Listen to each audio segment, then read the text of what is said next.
Perfect wing liner कसं करायचं चला सांगते. पहिलं मी इकडे माझं फेवरेट लायनर घेते आहे आणि सगळ्यात आधी डोळ्याच्या मधनं आपण खालती एक ट्रायंगल काढायचं आहे, तुम्ही इकडे बघू शकता.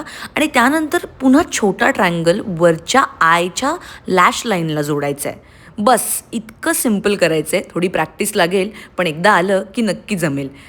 तुम्ही बघू शकता इकडे किती छान प्रकारे इनर कॉर्नर्समध्ये पण पातळ प्रकारे लाईन जॉईन करून आपलं हे बेसिक विंग लायनर करून झालेलं आहे. आणि यानंतर मॅजिक ॲड होणार जेव्हा आपण एक व्हाईट नाही तर न्यूड लायनर ॲड करतो. इकडे मी मार्सचं न्यूड लायनर ॲड केले, तुम्ही बघू शकता डोळे किती छान मोठे दिसतात.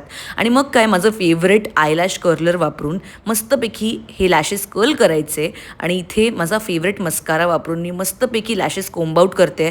हा मला मस्कारा आवडतो because it's so beautiful and looks beautiful. सुंदर दिसतंय हे विंग लायनर. आवडला ना लुक? मग फॉलो कर सोल सखीला आणि अजून टिप्ससाठी येते मी लवकर.